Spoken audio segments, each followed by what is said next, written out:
vez la luz.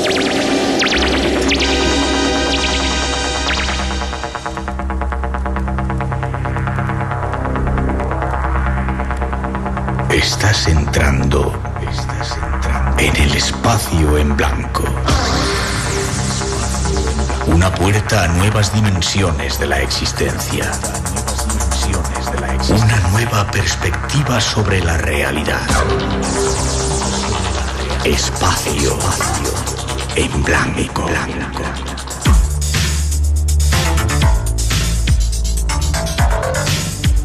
Una producción escrita y dirigida por Miguel Blanco.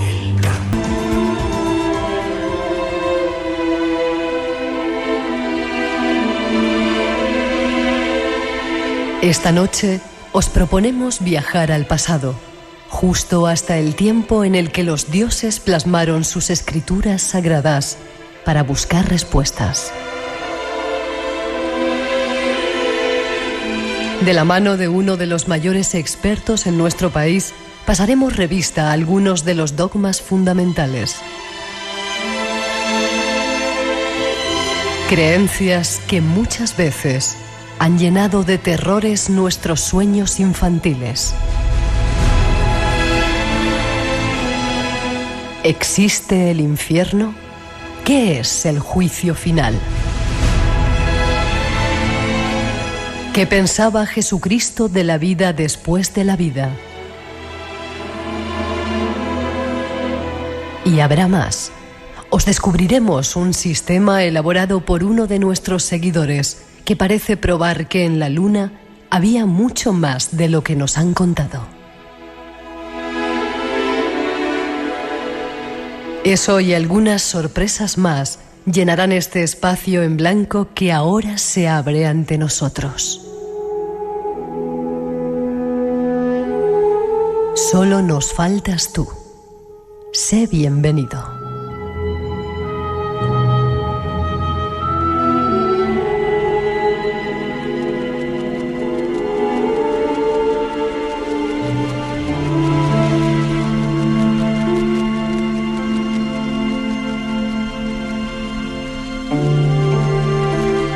El avance de los temas de esta noche, y para comenzar nos vamos hasta Bayona a saludar a nuestro primer invitado, Antonio Piñero. Buenas noches, don Antonio. Hola, buenas noches, Miguel, y los que nos oyen. ¿Cómo estás? Pues bien, estupendamente, dentro de lo que cabe, razonablemente bien, vamos a decir. Yo te agradezco muchísimo que estés ahí.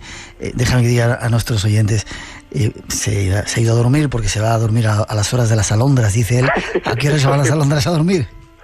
Pues en mi caso debe ser eso, en torno a las 10:30 o las 11 o algo así. Bueno, son horas razonables. Y ha dormido un poquito para estar ahora con nosotros, cosa que te agradezco. Déjame que te presente, ¿vale? Sí. Autor de un montón de libros, Los últimos ciudadanos, Jesús, y que la verdad que estoy con él y me parece súper interesante. Y el anterior, Jesús, el hombre de las 1.100 caras, del cual ya hablamos también aquí en el programa. Y te voy a dar algunos de los títulos que tienes académicos. Licenciado en Filosofía Pura por la Universidad Complutense, licenciado en Filología Clásica por la Universidad de Salamanca, licenciado en Filología Bíblica Trilingüe por la Universidad Pontificia de Salamanca, doctor en Filología Clásica. ¿No te ha dado tiempo a estudiar más? Debo haber sido toda la vida un ratón de biblioteca. Increíble. ¿Y has sido catedrático? ¿Sigues siendo catedrático? Sí, pero emérito. Es decir, que eso es a los que dicen que han sido buenos ratones. Nos dan ese título de mérito de por vida. De filología griega, filología neotestamentaria. Sí, y hay poca gente... Sí, perdón. Del Nuevo Testamento. Nuevo Testamento. Lo que pensaban los primeros cristianos, la lengua, la literatura de ese cristianismo, que está todo en griego. Estás considerado en España como una autoridad en el tema del cristianismo y de esos textos sagrados. Hay poca gente que los pueda leer como tú directamente, ¿verdad? Pues sí, y cada vez menos. Realmente se está perdiendo mucho el conocimiento del griego. Aparte que para que la gente pueda entender bien el Nuevo Testamento que está en griego, tiene que entender lo que viene antes, que eso es una idea que tú tienes muy clara, ¿no? Que hay que ir a religiones de antaño para entender la religión del cristianismo. Bueno, pues hay que entender pues bastante bien el judaísmo, y hay que entender religiones egipcias y la religión irania. Yo la religión egipcia, la religión irania, no la puedo leer directamente en Egipto antiguo. Ahí me dedico a aceptar libros críticos, pero sí que he estudiado a fondo pues el judaísmo anterior del cristianismo, todo el Antiguo Testamento, y sobre todo los apócrifos. Los apócrifos del Antiguo Testamento, esos son importantes. En alguna parte he leído que dices que en el cristianismo nada es como parece. ¿Es así? Es verdad, porque ha habido una tradición que lo mismo que ha reinterpretado la vida de Jesús, ha reinterpretado todos los textos y se ha formado una tradición que más bien tiende a sublimar, eso pasa, a idealizar. Entonces, cuando uno estudia a fondo lo que pasó antes, cae en la cuenta que hay unas ciertas diferencias. Bueno, o por lo menos parece que la historia dice que la hay. Ya, reinterpretar, dices, de la historia. Reinterpretar, todo es pensar y repensar. Ya. Últimamente en el Espacio en Blanco tenemos una consigna, tratamos de buscar respuestas. Esta noche lo vamos a hacer con algunos temas fundamentales que, como decíamos en esa introducción, a veces a mí me ha creado algún que otro problema. ¿Está cerca el fin del mundo, Antonio? Hoy yo no tengo ni idea ni creo que haya nadie. Para los cristianos primitivos el fin del mundo estaba ciertamente a la vuelta de la esquina. Es decir, 10 minutos faltaban.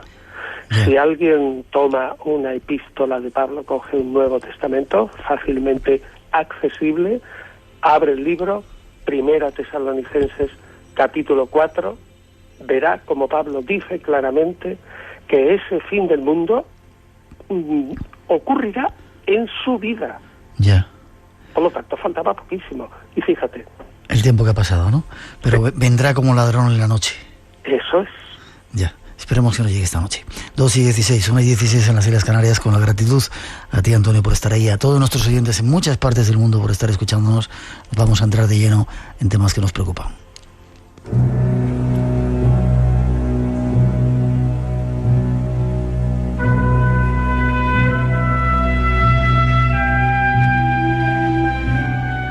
El juicio final, o día del juicio final, es la denominación religiosa del fin del mundo, en el cual toda la humanidad será juzgada según sus obras. En las creencias cristianas, es el día en que Dios juzgará a todos los seres vivos y creará el cielo nuevo y la tierra nueva, según el Apocalipsis, la cual será gobernada por el mismo Dios desde la Nueva Jerusalén.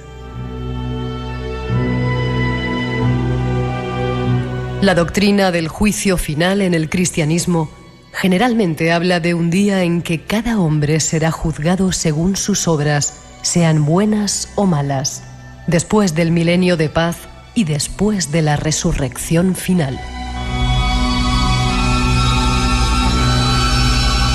Este juicio se efectuará ante el gran trono blanco de Dios, y serán juzgados cada uno según sus obras, que están registradas en el libro de las obras, y el que no se halle escrito en el libro de la vida será lanzado al lago de fuego y azufre. Estos son algunos conceptos que podemos encontrar acerca del juicio final, incluso en el Apocalipsis capítulo 20, versículo 12, se dice: Y vi los muertos, grandes y pequeños, que estaban delante de Dios, y los libros fueron abiertos, y otro libro fue abierto, el cual es libro de la vida, y fueron juzgados los muertos por las cosas que estaban escritas en los libros, según sus obras. ¿Pero qué se esconde tras todas estas admoniciones? Dejemos que nuestro invitado nos cuente. Eso del juicio final, Antonio, a mí me daba un miedo de pequeño tremendo, ¿eh? Y a ti también, ciertamente. La escena esa de Mateo capítulo 25, y además precedida por ángeles que están tocando trompetas, y luego cuando lees el capítulo 13 del Evangelio de Marcos, que sabes que el juicio final pues va a ser precedido por una especie de catástrofe cósmica, cósmica y cómo caen las estrellas. En fin, es una cosa horrible. Ponen los pelos de punta, sí. ¿Sabes qué dicen algunos? Que las trompetas del Apocalipsis ya han comenzado a sonar. Hay unos extraños ruidos que se están oyendo por diferentes partes del mundo, que se llaman las trompetas del Apocalipsis, que ponen también los pelos de punta. ¿No estaremos cerca del juicio final? Yo dije antes que lo mismo, que no sabía cuándo vendrá el fin del mundo y cómo esto va unido. Yo estoy convencido, bueno, no lo sé, pero vamos, hay momentos en mi vida en que estoy pensando que la humanidad camina por unos derroteros. A veces pienso que no llegaremos a 50 años o 100 más. Entonces sería así. Pero como eso lo ha ido pensando la humanidad tantas veces, pues yo creo que lo mejor es que todavía pensar que todavía queda mucho tiempo. Ya, ojalá, así sea. ¿Qué sería el juicio final desde el punto de vista de esos trabajos que tú haces, de esos estudios que tú haces? Tú te imaginas, bueno, tú puedes imaginar que realmente cuando los leo el material previo y todo eso y tal, estoy a veces tremendamente confuso. Porque todo es tan verdaderamente extraño que a veces pienso que es un producto de la mente humana. Pero en fin, vayamos directamente a lo que me has preguntado. Yo creo que el juicio final no es un hecho aislado, va a ser un episodio dentro de una serie de acontecimientos. O sea que lo primero que tiene que ocurrir es ese fin del mundo presente. Segundo, tiene que haber una sala de juicio. Tiene que estar todo el mundo dentro, tiene que haber un juez, tiene que haber una ley por el que se nos juzgue y tiene que haber la posibilidad de una absolución y premio, o tiene que haber lo que se llama la retribución divina, o tiene que haber la posibilidad de una condenación eterna. Ahora, es un acto único e irrepetible, es decir, que el que escape bien será para siempre y el que escape mal también será para siempre fatal. Eso pone los pelos de punta más todavía. Lo curioso es que la idea del juicio final no es una idea cristiana, ¿no? No. Sino que viene de mucho más antiguo, ¿no? Sí. Yo creo que tanto viene, o lo encontramos, en la religión egipcia, en ese libro de los muertos, que ya está bien interpretado, en el que se piensa que hay un pesado de las almas. Es decir, en el momento en el que cada uno muere, el dios Anubis pesa el alma de cada uno. Y una vez pesada, el resultado será como una especie de nada final para aquellos que se han portado mal, digámoslo así, claramente, y un estar en un mundo de los muertos que es casi como el mundo de los vivos, situado en el occidente, con el dios Osiris, el dios de los muertos vivos.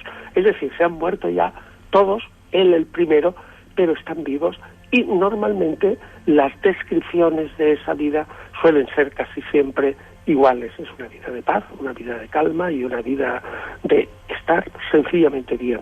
Eso en los egipcios.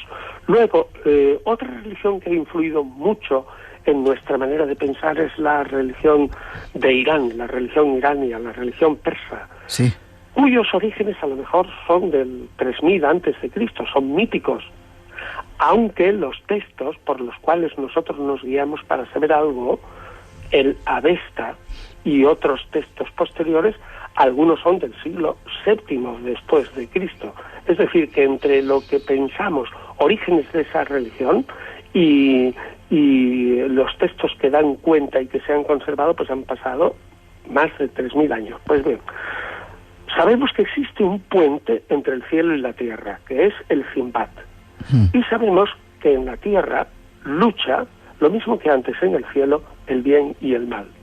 Esa batalla tiene un salvador para los buenos que se llama el Shaos Yant, que lucha contra Arimán, que es el espíritu de los malos, y realmente en esa batalla final tiene que ganar el bien. Es decir, en el mundo anterior ha habido una lucha más o menos del bien y del mal, de los buenos pensamientos, malos pensamientos, buenas acciones, malas acciones, pero al final solo triunfa el buen pensamiento y la buena acción. Entonces se congregan las gentes delante de ese enorme puente, el Zimbat, que une el cielo y la tierra, y allí es donde la divinidad Ahura Mazda o posteriormente Ormazd es la que juzgará a cada uno.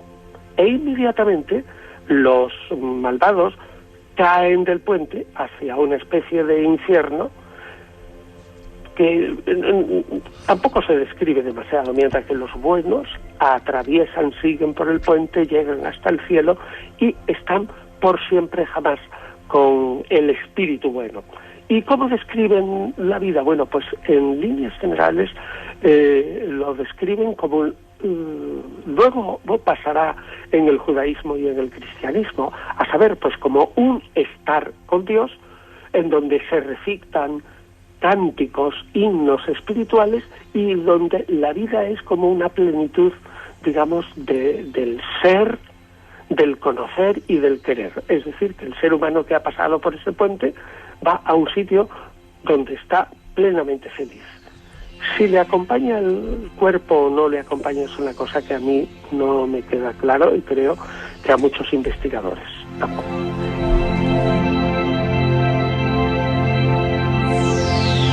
Hablando de cuerpo, hay otro capítulo en algún lugar que hablan de la resurrección.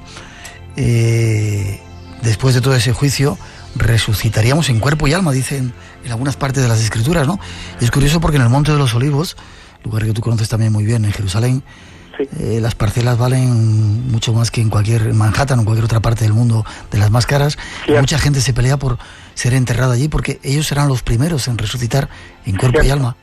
Sí, hay una parte de Zacarías, del profeta Zacarías al final, que dice exactamente que Dios partirá para el juicio desde el Monte de los Olivos y que Dios pondrá allí su pie y por lo tanto el futuro Mesías, estamos hablando de los judíos, vendrá del Monte de los Olivos y después de una vida feliz en la tierra, naturalmente hará el Mesías el juicio final, no Dios, Dios delega en el Mesías ese juicio y vendrá lo que nosotros sabemos ya,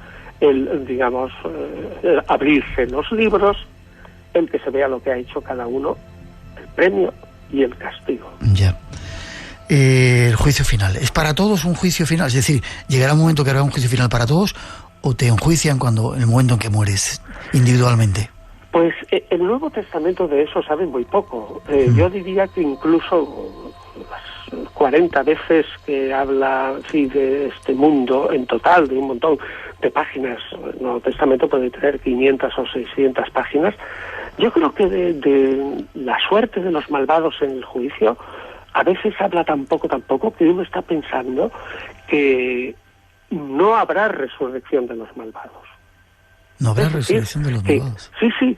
O sea que uno llegaría a la conclusión que de los malvados en el Nuevo Testamento se habla tan poco en cuanto a su resurrección que parece como si dijeran los antiguos cristianos primitivos que lo mejor para los malvados era la nada final. Es decir, no un infierno, sino nada, se acabó. Yeah. Eso sería lo mejor. Ahora bien, hay por lo menos 6 casos en los evangelios en que Jesús habla del infierno y habla ciertamente de un fuego y de un fuego eterno. Ya. En la segunda parte vamos a hablar de eso, del cielo y del infierno. Pero dime una cosa, ¿cómo puede haber un Dios? Algo que también me preguntaba cuando era jovencito, que supiera en el momento del juicio final todas las cosas que habías hecho, hasta las más ocultas, las más profundas, las más escondidas. Bueno, para una mentalidad moderna en el que Dios sería la razón universal y que tiene presente todos los instantes de todas las personas de todos los tiempos, es decir, para Dios no hay tiempo, según la teología cristiana, sino que al estar fuera del tiempo, naturalmente tiene presentes, llamémosle en su cabeza, hasta los mínimos recovecos de los miles de millones de personas que hayan pasado por la Tierra o en otras tierras si las hubiere. O sea, eso no es problema. Pero los antiguos Lo que habían pensado es que los ángeles enviados de Dios tenían unos libros. Unos pensaban que los ángeles tenían libros buenos y que los demonios, es decir, fiscales previos de ese juicio, tenían unos libros más bien de páginas oscuras, y que los ángeles iban escribiendo lo que iba haciendo cada uno. No que cada uno tuviera su libro, sino que los libros son enormes y ahí cabrían, no sabemos si por orden alfabético, todas las vidas y pensamientos de los mortales. Entonces me imagino que como Dios está fuera del tiempo, no tendría, según los antiguos, nada más que ir a la página donde estás tú, Miguel, o donde estoy yo, y allí nos descubren todo y nos premian y nos castigan. O sea, la teoría de los libros eternales está muy clara en la teología judía, que luego pasa a la teología cristiana. Ya. Y dime una cosa, no sé si me ha quedado claro, ¿nos juzgan a todos cuando el momento que morimos, o hay un juicio final para toda la humanidad? Perdón, me lo preguntaste y se me olvidé. Sí. Eso es una teoría posterior. Parece ser, según la teología cristiana, que eso al principio no se pensaba, que tenemos una especie de juicio particular. Es decir, en el momento en que se separa el alma del cuerpo, el cuerpo sigue en la tierra y el alma vuela al empíreo, al etéreo, sí hay un breve juicio particular, y allí ya el alma entra, digamos, en un precielo donde goza prácticamente de todas las prerrogativas. Pero insisto, eso es una evolución, digamos, de la teología propiamente cristiana, y eso no está claramente en el Nuevo Testamento. Ya, 2:31, 1:31 en las Islas Canarias. Seguimos adelante con más información, tratando de saber qué es el cielo y el infierno. Juntos paso a paso, con Itziar Jiménez Berrón. Nuria y Alberto son dos de los miembros de Gente Extraordinaria, el primer programa elaborado por personas con discapacidad intelectual que se emite en una emisora de radio comercial. Lo que más me gusta es salir a la calle y entrevistar a la gente. Hacer entrevistas a los famosos, hacer reportajes. Este sábado cambian de estudio y hablan ante los micrófonos de Juntos Paso a Paso. Juntos Paso a Paso, los sábados a las 7 de la mañana en Radio Nacional. En todo el mundo existen personas que afirman haber contactado. Asómate al abismo de lo desconocido. Iremos hasta Wall Street para descubrir que allí también. Conoce otras realidades. Viajaremos por el mundo de la mente para. Cruza la frontera de la lógica. Los estados alterados de conciencia. Espacio en Blanco con Miguel Blanco. Ese oscuro mundo donde el diablo. Radio Nacional.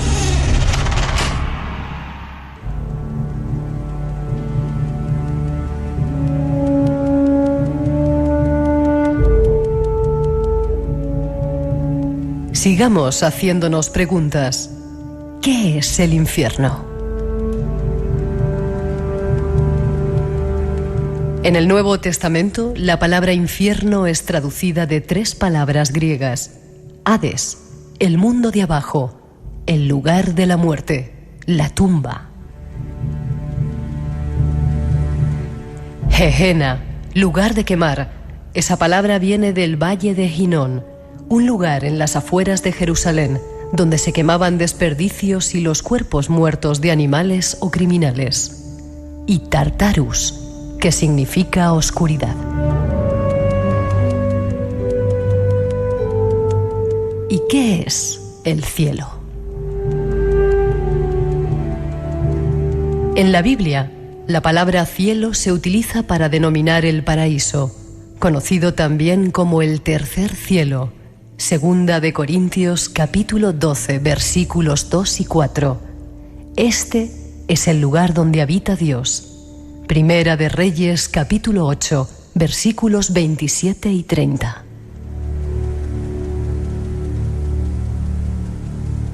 ¿Existen esos lugares? ¿Iremos a ellos tras el juicio final? Veamos lo que opina nuestro invitado. No sé, Antonio, si lo hemos contado bien eso del infierno. ¿Qué es el infierno? La teología cristiana ha pensado definirlo como el lugar donde está un alma y un cuerpo malvados, padeciendo males sin mezcla de bien alguno. Casi nada. Y por la eternidad, además. Es terrible, ¿eh? Ya, y por la eternidad te decía. Sí. Tremendo.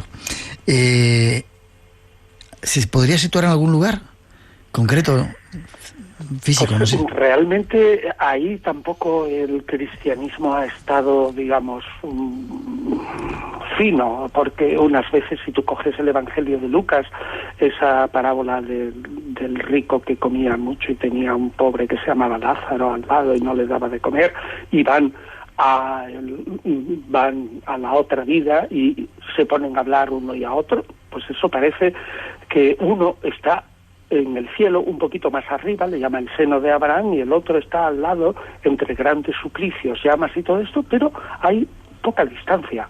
Ahora vas a otro libro que se llama el libro primero de Enoc, y que es anterior al cristianismo, sin duda, y algunas partes de ese libro pintan el infierno como un gran congelador, es decir, como hiciera un frío eterno, y otras partes pintan, se olvidan del frío y como si fuera pues una gran caldera de fuego. Ciertamente la imagen preferida de Jesús es el fuego eterno, rechinar de dientes. Y la respuesta es, ¿está en un sitio?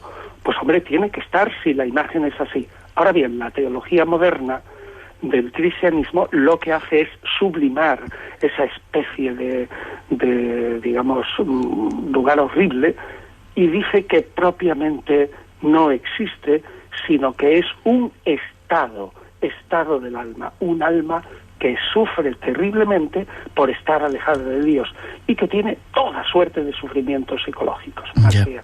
Es lo que se piensa ahora dentro de la teología. Sí, creo que el Papa, no sé cuál de ellos, dijo que no era un lugar físico, sino era un estado de la conciencia. Pero ciertamente no es esa la tradición cristiana, ¿eh? No es esa judía, tampoco. Ya. ¿Está basado, o había otros infiernos en otras anteriores religiones? Totalmente. Lo que a la gente le llamaría la atención es si tomara las descripciones del infierno que hay en la religión griega, que nunca solemos decir la religión griega o la religión romana antigua influye en el cristianismo.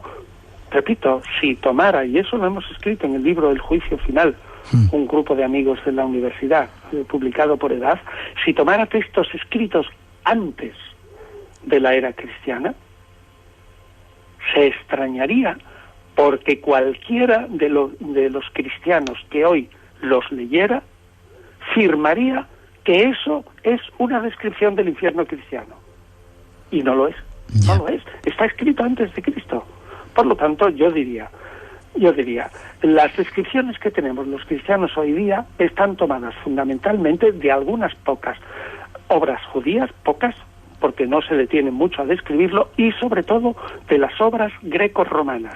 Por ejemplo, para gran extrañeza de alguno, la gran descripción del infierno está en Virgilio. ¿Virgilio?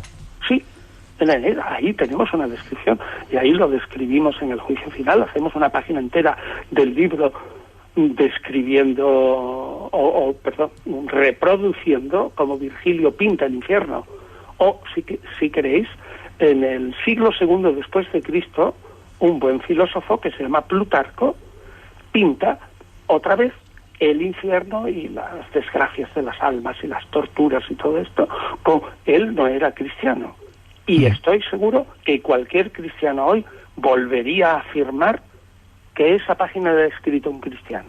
Así que yo podría decir, para admiración de las gentes, que en los apócrifos, sobre todo del Nuevo Testamento, donde salen muchas descripciones del infierno y que siguen hasta hoy, hasta nuestras abuelas, hasta nosotros mismos. Tú contabas antes el miedo que pasabas de pequeño, y yo también. Pues bien, todas esas descripciones están sobre todo en libros griegos y romanos. No tienen que ver nada con el cristianismo. Nosotros los hemos heredado.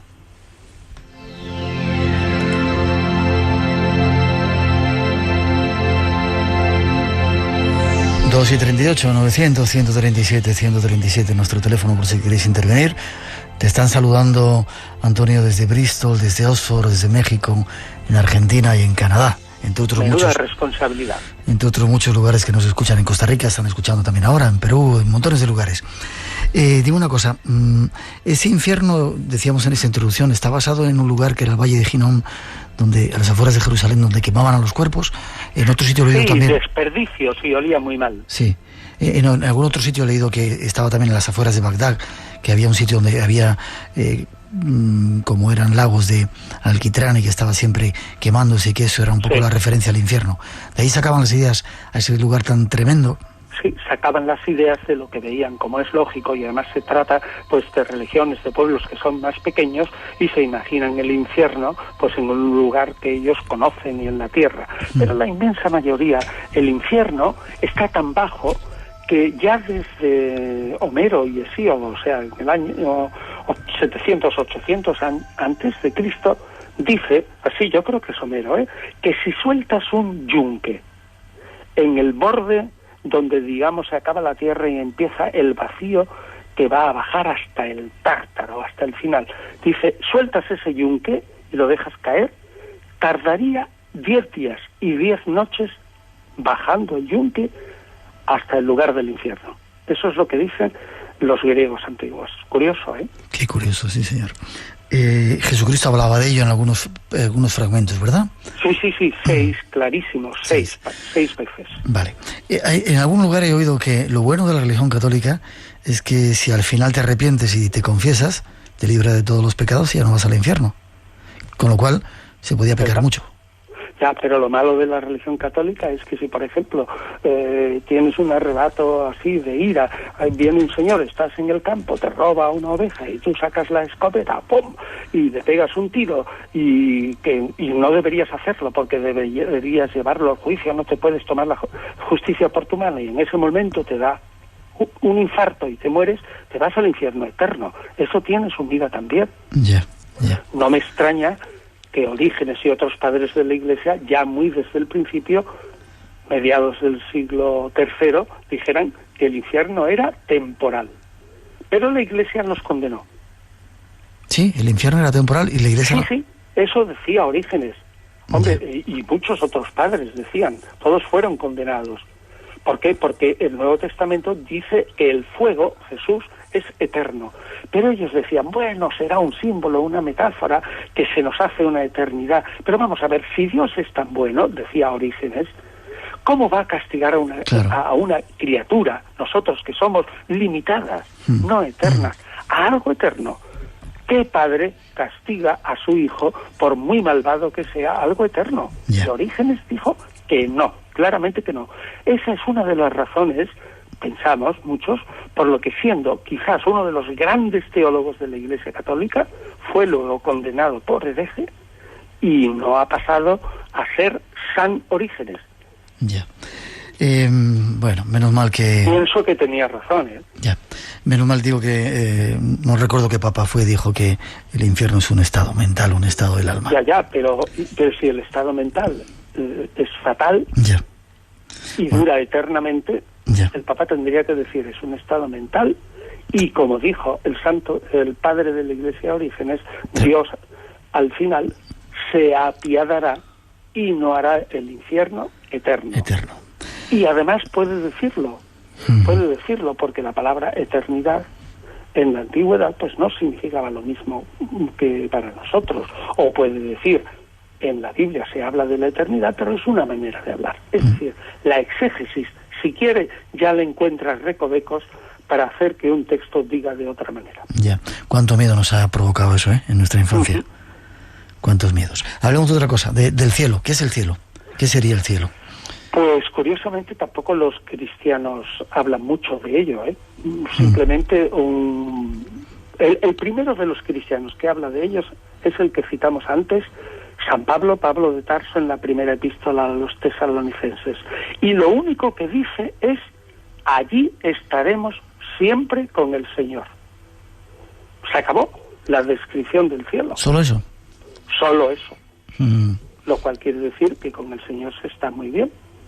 En otras partes del Nuevo Testamento, como se dijo al principio en el Apocalipsis, se habla de un cielo nuevo y una tierra nueva. Yo creo que poca gente reflexiona que cuando el Apocalipsis, tan judío y tan cristiano a la vez, dice cielo nuevo y tierra nueva, es porque en el fondo está pensando ese autor sagrado, que no sabemos quién es, que el cielo será algo digamos, en el que tendremos unas ciertas satisfacciones materiales, porque si no, ¿para qué diablos tendríamos que tener una tierra nueva? Y segundo, cuando Jesús habla del cielo, es decir, de la parte buena del reino futuro, ¿sabes cuál es el gran símbolo que siempre presenta Jesús? Siempre. No. Pues el símbolo es el del banquete. Ya. Momento de felicidad, de jolgorio, de canto, de alegría, de buen vino, de buen llantar, de los amigos envejeciendo juntos, etcétera. Es decir, que hay muchos rasgos en el Nuevo Testamento y en la predicación de Jesús que se piensa que el cielo no será tan puramente espiritual como algunos dicen. Tomas la lira y empiezas a tocar la lira, y algunos otros irónicos dicen, menudo aburrimiento. Aburrimiento, ¿no? Sí. Menudo aburrimiento todo el cielo tocando la lira. No, para el cristianismo primitivo y para Jesús, el cielo está lleno de bienes materiales y espirituales. Qué curioso. Han llamado varias personas diciendo que el Papa que dijo que el infierno es un estado del alma fue Juan Pablo II. Sí, sí. Gracias por recordármelo, yo no me acordaba mucho. El purgatorio. Ahora ya no existe el purgatorio. Es que el purgatorio empezó muy tarde también en el cristianismo.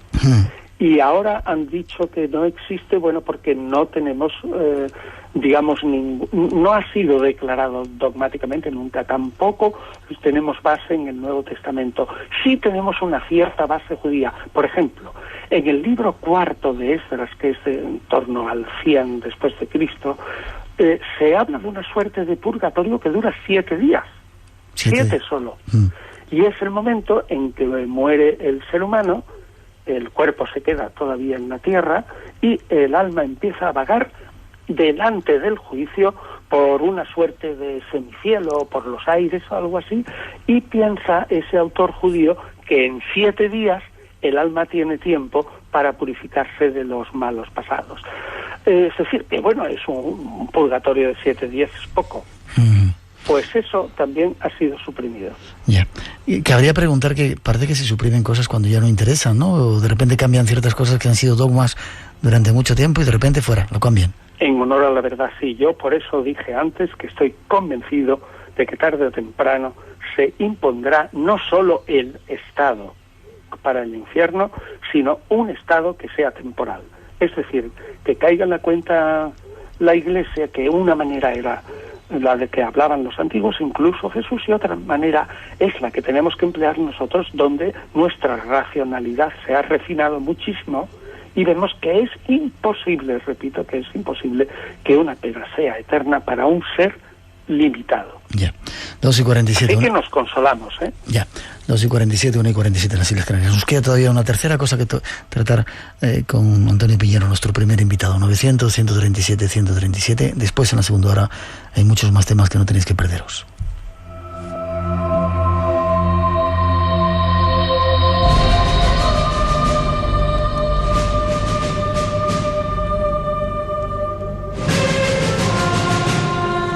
¿Qué ocurre después de la muerte?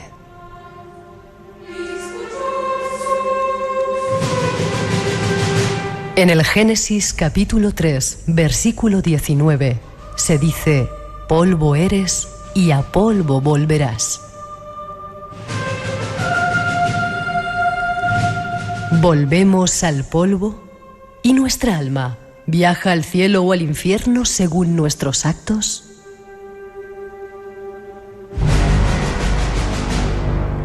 Nuestro invitado tiene respuestas al tema. Ahí estaba esa frase del Génesis: polvo eres y a polvo volverás. ¿Eso es lo que ocurre cuando esto se termina? Bueno, según Pablo en la epístola primera que dirigió a los Corintios, que es una mezcla probablemente de un par de cartas como poco, bueno, pero en el capítulo 15 habla que eso no va a ocurrir, que aunque volvamos al polvo, esa frase está escrita en uno de los estratos del Antiguo Testamento cuando los judíos no tenían todavía ni la menor idea ni del juicio final, sino que pensaban los judíos antiguos que lo mismo que había muchos dioses y Yahvé era solamente el mayor entre ellos, del mismo modo, bueno, pues una vez que tú terminas, pues tu vida se acaba, vuelves al polvo y queda la sombra de lo que fuiste en una suerte de Sheol, que es como el Hades, ¿no?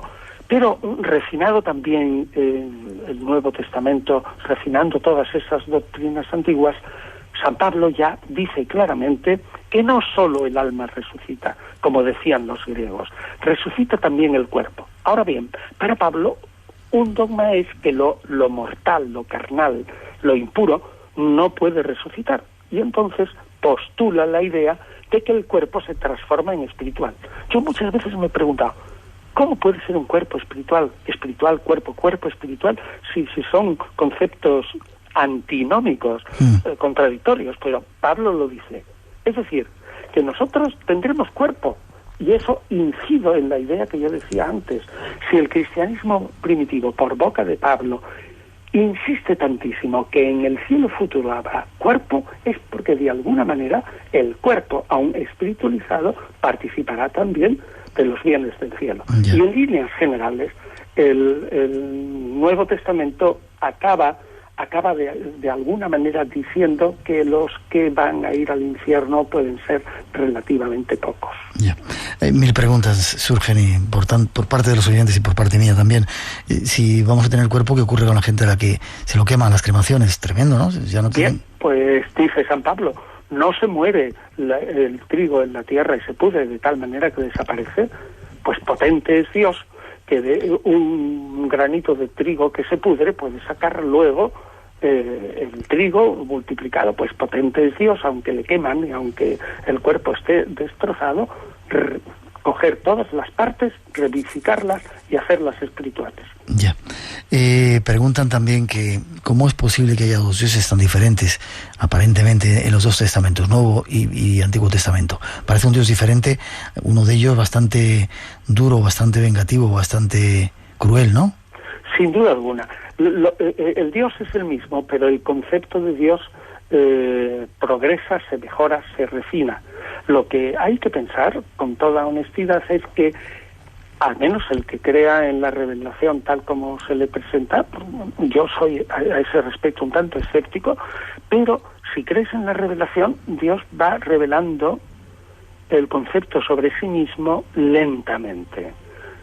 Es decir, Dios es un Dios de la historia y se revela lentamente. Pues sí, es verdad. Primero es cruel, duro, y luego se va en dulcificando. algunos aspectos sí se revela solo eso, pero lentamente y sobre todo con Jesús aparece ya como Padre. Bueno, bien, esa es una explicación que le convenza, pues a quien le convenza. Ya.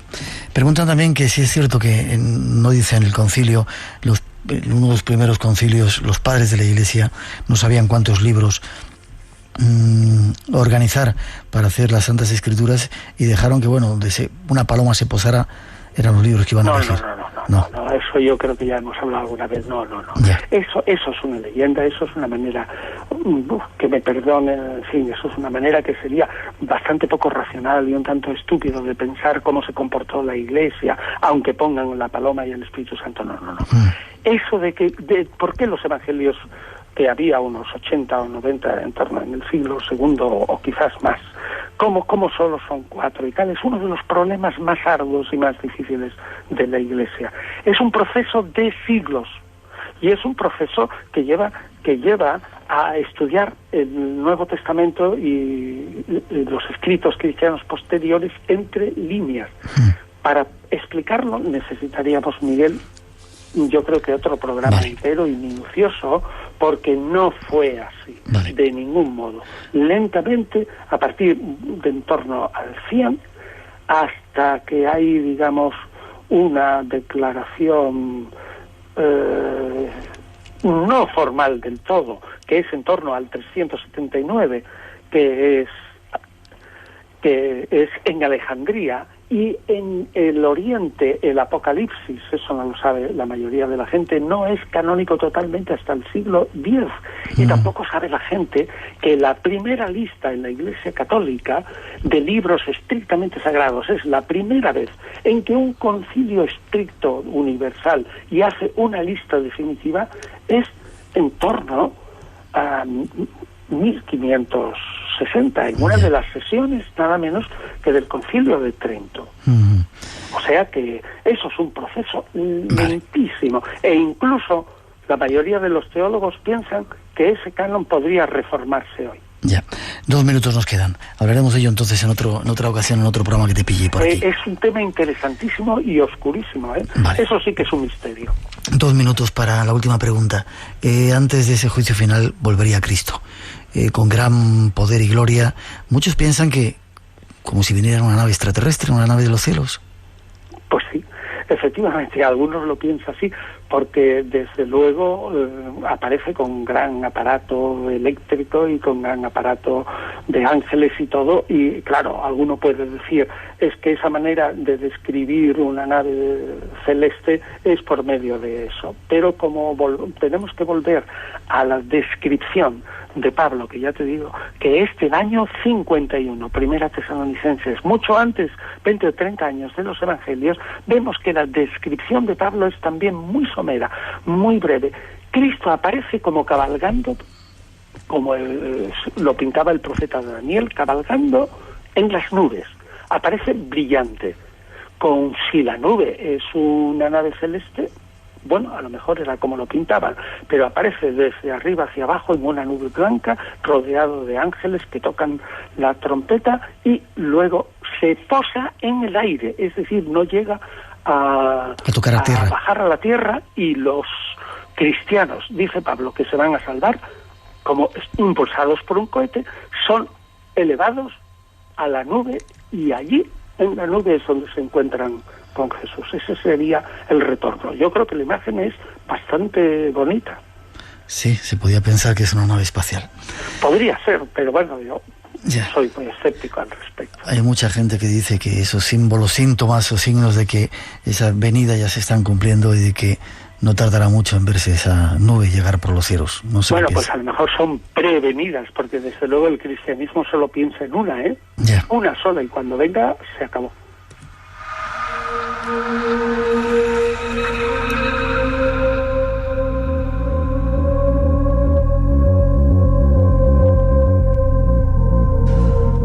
Pues he de darte las gracias, Antonio.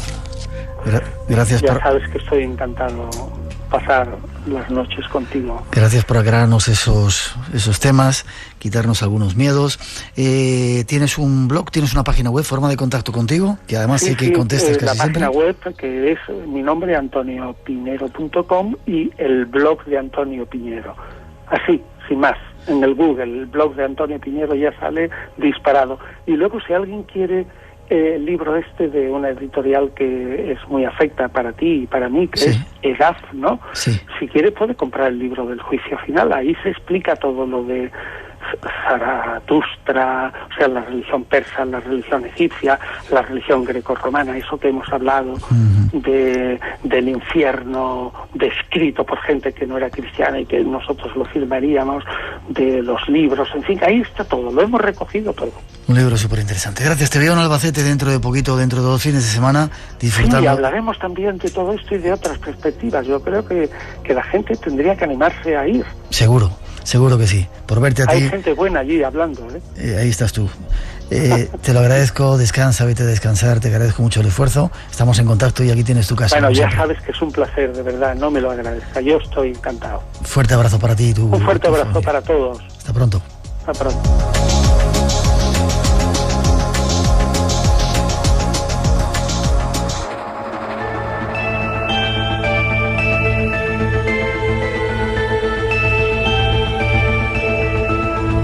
Regresamos de los cielos y los infiernos y esos juicios finales y hacemos una mínima pausa. Llegan las noticias de las 3, las 2 en las Islas Canarias y enseguida regresamos. Hay mucho espacio en blanco todavía.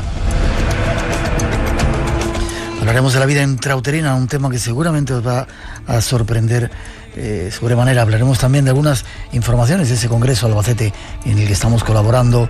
Sergio Salazar, uno de nuestros oyentes, un genio, nos va a contar algunas cosas que parece ser que hay en la Luna, mucho más de lo que vemos, y algunas otras cuestiones de esos misterios que aquí nos gustan. 900-137-137 es nuestro teléfono por si queréis participar. Estamos en Radio Nacional, aún queda una hora de espacio en blanco. Enseguida volvemos.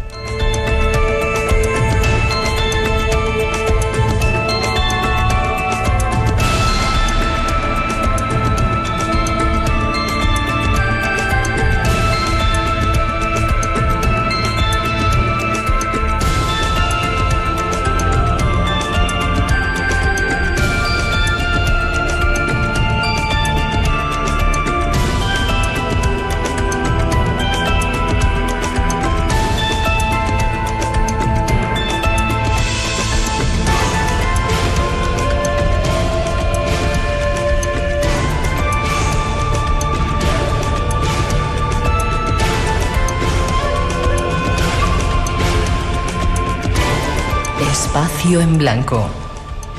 En Radio Nacional de España, con Miguel Blanco.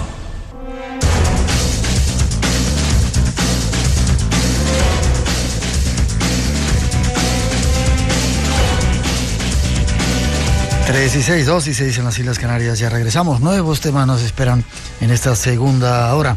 Estamos seguros que os van a sorprender. Nuestro teléfono, por si queréis seguir participando, un montón de llamadas tenemos como siempre, 900-137-137. Sigue ese 5 premios en marcha y vamos con un tema que nos habíais pedido en multitud de ocasiones, un tema que a nosotros nos ha sorprendido y que estamos seguros que nos va a dejar indiferentes. Detrás de esa introducción lo ofrecemos, tiene que ver con la vida antes de esta vida, ya veréis.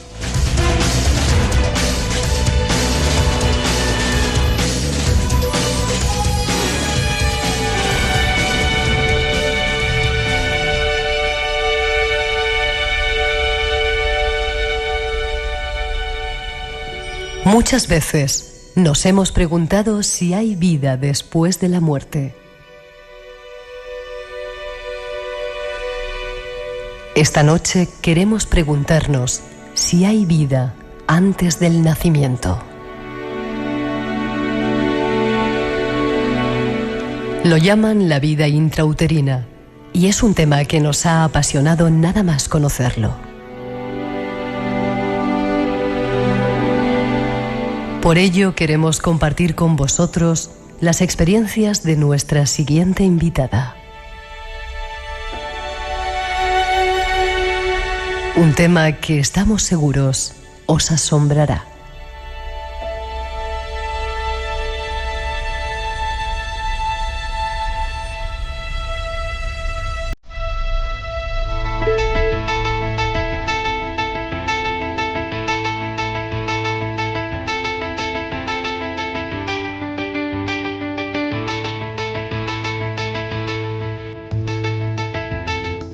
Efectivamente se habla mucho de algunos descubrimientos que definen o dan claras pruebas de que el niño o el ser humano se forma mucho antes de lo que pensamos. Vamos a hablar con una experta de todo esto, Sonia Alonso. Buenas noches, Sonia. Hola, ¿qué tal? Buenas noches. ¿Cómo estás? Bien, bien. Te llamas Serna y eres de un centro que se llama Espacio Atlántida. A ver, ¿cómo era? ¿Atlántida? Atlantis, nacer y renacer. Perdón, digo más. Espacio Atlantis, nacer y renacer. ¿Es cierto que el niño, bueno, el ser, antes de nacer ya está sintiendo a través de su madre, hay una vida intrauterina? Por supuesto, y no solo a través de su madre. Este ser, desde antes de generarse la primera célula, ya está sintiendo, ya tiene conciencia de sí mismo, del espacio que le rodea, y además todo eso se queda plasmado dentro de sí mismo y es lo que luego a nivel de desarrollo en esta vida pues va a mostrar, ¿no? Antes de formarse la primera célula, dices. Es decir, cuando incluso. Cuando hay esa relación que provoca que haya gestación, ahí ya está sintiendo el ser que llega. Mucho antes, mira, 3 meses antes de la fecundación, que la fecundación no es lo mismo que la concepción, aunque lo hablemos indistintamente, estamos refiriéndonos a cosas diferentes. Entonces la fecundación es ese momento mágico en el que se plasma esa idea que era la de traer un ser al mundo y ese óvulo y ese espermatozoide se unen y entonces empiezan a generarse nuevas células de otro tercer ser humano que hasta hace un momento no existía. Entonces 3 meses antes de ese momento el alma ya tiene un encuentro con los que van a ser sus padres. ¿Sí? Sí, hay un encuentro en el que les recuerda su compromiso. ¿Sí? Uh-huh. No me digas. Muchos padres están conscientes y se dan cuenta y otros pues a través de un sueño, a través de, bueno, pues algún mensaje, ¿no? Ese ser les transmite y les recuerda que habían quedado y que tienen que estar dispuestos, ¿no? A recibirle con lo que necesitan. Eso significa que elegimos a nuestros padres y que, bueno, elegimos incluso a nuestros hijos. Sí, yo estoy convencida de que se pacta previamente. Sí. Porque necesitamos que todo esté dispuesto para que nosotros podamos venir a esta vida a resolver, a aprender y a crecer de la forma que necesitamos. Ya. Entonces, previamente a venir aquí ya lo hemos dejado todo preparado. Ya, venimos con un objetivo, una finalidad concreta, ¿no? Sí, desde luego. Ya, 3 meses antes nos reunimos con nuestros padres, así como parece una reunión de ejecutivo, es decir, voy a ir y prepara el viaje. ¿Cómo se da ese espera, antes, ¿dónde están esas almas entonces? ¿Hay almas por ahí esperando que algunos padres en el planeta quieran acogerles? No. Ese ser, mucho antes de bajar a la Tierra, sí, ya ha quedado con esos padres, incluso antes de que esos padres bajaran a la Tierra. Uh-huh. Entonces, ese encuentro 3 meses antes de la fecundación solamente es un recordatorio, ¿no? Cuando venimos a este mundo, pues se nos cierra nuestro tercer ojo bastante y perdemos un poco esa conexión. Entonces, el alma que está por venir lo que hace es recordar a sus padres que ya están aquí, uh-huh, que pueden estar más desconectados, que habían quedado, ¿no? Pero esos padres ya han sido elegidos previamente, no son cualquiera, son los que encajan en su plan divino. Ya, muchas preguntas. ¿Y cuando hay un aborto, qué pasa? Bueno, un aborto es un tema muy interesante porque pueden ocurrir varias cosas. Primero, que ese ser lo que necesita para completar su experiencia y seguir creciendo sea vivir solamente un tiempo en el útero de una mujer que también eligió y que también pactó previamente con ella. Uh-huh. O hay una cosa muy curiosa y es, tú imagínate ese ser que ha quedado con sus padres en que va a venir pues ahora, ¿no? En el mes de noviembre del 2012 va a ser fecundado por este hombre y esa mujer. Pero llega esa fecha y resulta que los padres se han olvidado y ponen todo tipo de métodos anticonceptivos, se cierran energéticamente y no permiten que ese ser nazca, ¿no? Que se geste a través de ellos y que nazca. Entonces ese alma puede esperar un tiempo antes de ser fecundado. Les va a llamar, va a venir a ese encuentro, les va a recordar que habían quedado, pero si sus padres, con el libre albedrío que tenemos, deciden cambiar los planes y no tenerle, digamos que ese ser, ese alma, se queda en un espacio sin tiempo y en un punto de no retorno. Entonces, para que ese ser pueda seguir teniendo sus reencarnaciones y pudiendo evolucionar, necesita buscar una madre y un padre que no le vayan a tener para escapar de ese punto de no retorno y volver a buscar unos nuevos padres que sí estén dispuestos a tenerle. Y entonces buscan pues una persona que vaya a abortar o bien provocándolo o bien que a nivel físico haya pues cualquier tipo de dificultad y ese embarazo no vaya a continuar hacia adelante. Qué curioso. No sé si me has comprendido. A mí me parece fascinante esta visión del aborto. Fascinante.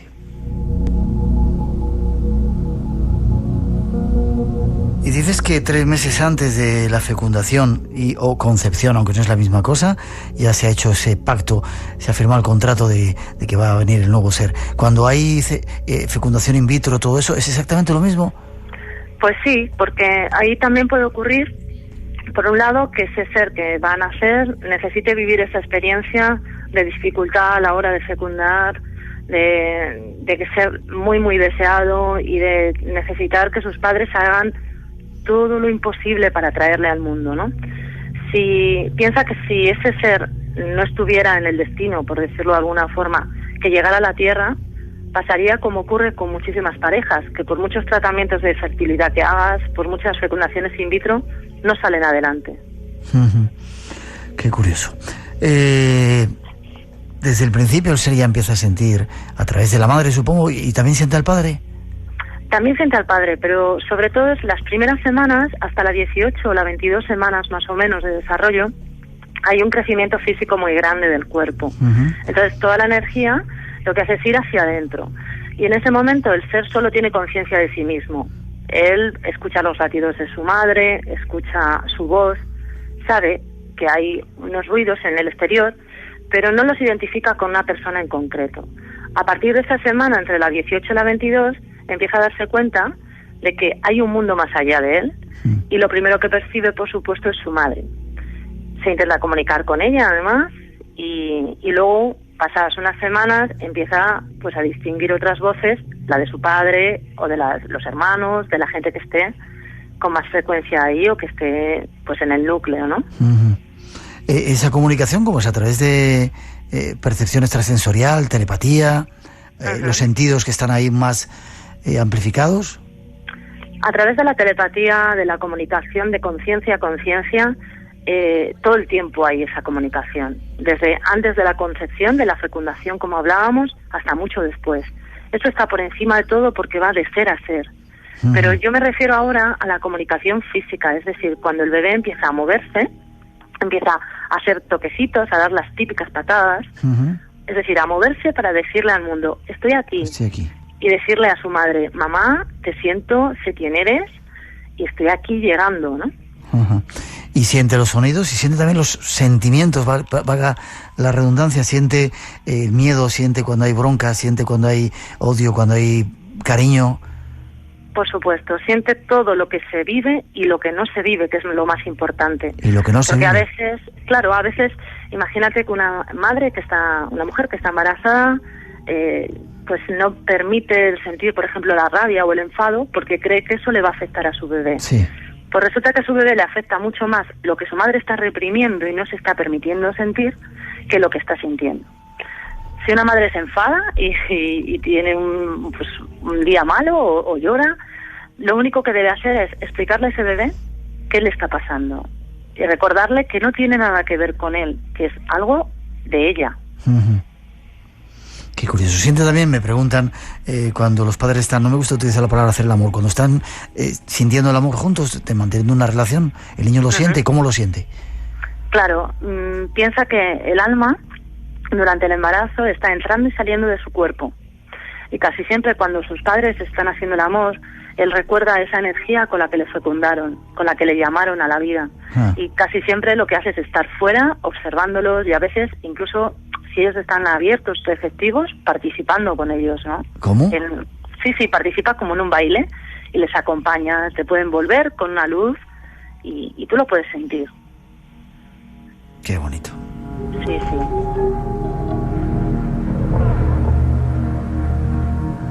Todo esto son estudios nuevos que se están haciendo, ¿no? ¿O de dónde te lo sacas? Bueno, pues mira, esto, por ejemplo, el tema de la fecundación y todas estas comunicaciones, por suerte, ya la ciencia está empezando a reconocerlo.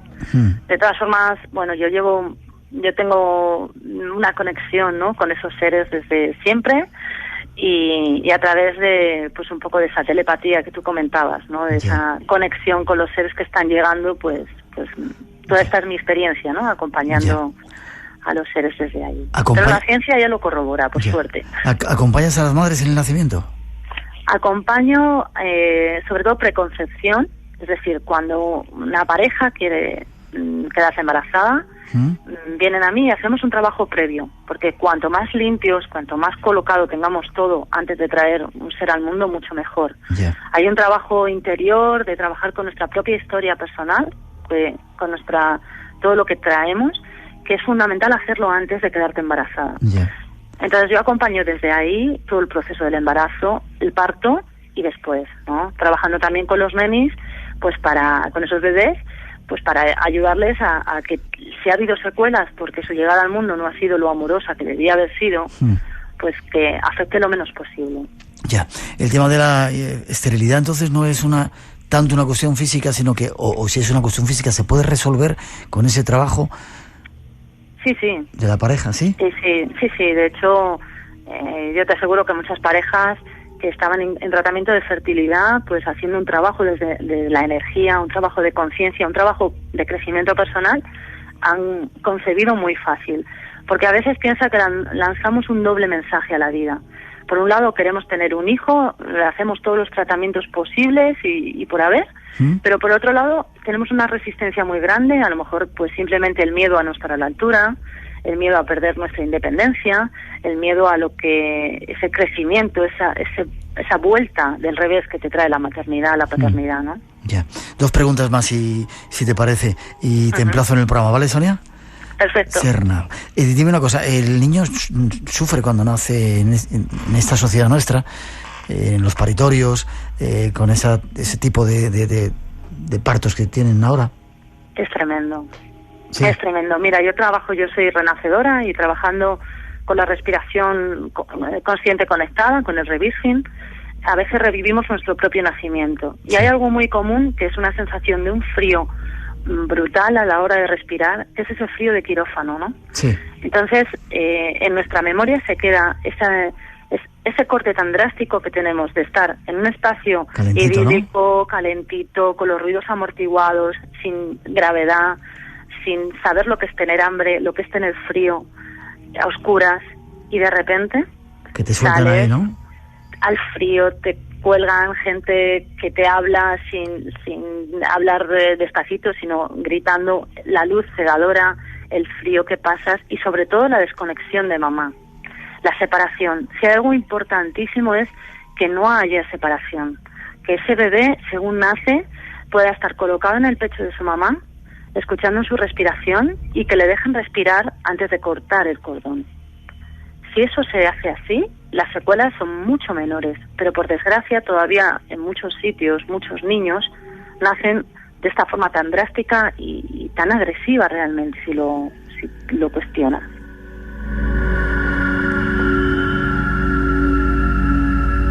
Y la última pregunta por el momento, si te parece, ¿vale, Sonia? ¿Están haciendo muchos niños nuevos, estos índigo, cristal, no sé qué, no sé cuánto les llaman? ¿O somos iguales que hace 300 años, 500 años? Pues, por supuesto, son seres muy especiales, yo creo que mucho más allá de si son cristal, arcoíris, pero no cabe duda que los que han elegido nacer en este momento tan importante que tenemos como humanidad deben ser especiales, porque si no, no lo hubieran hecho, ¿no? Y traen, pues, otra sintonía, traen otros códigos y son los verdaderos maestros, ¿no? Así que hay que recibirlos como se merecen. Unos apuntes solo de esta Misterios de la Vida Intrauterina con Sonia Alonso Serna. Me has dejado sorprendido, Sonia. Muchas gracias. Te emplazo para que volvamos a profundizar más en todo esto, ¿vale? Perfecto. Forma de ponerse en contacto contigo y si alguien quiere contactar. Lo más fácil, nuestra web. Sí, www.naceryrrenacer.com. Naceryrrenacer.com. Pues ha sido un placer. Igualmente. Un beso grande, espero verte pronto, ¿vale? Gracias, buenas noches. Hasta ahora.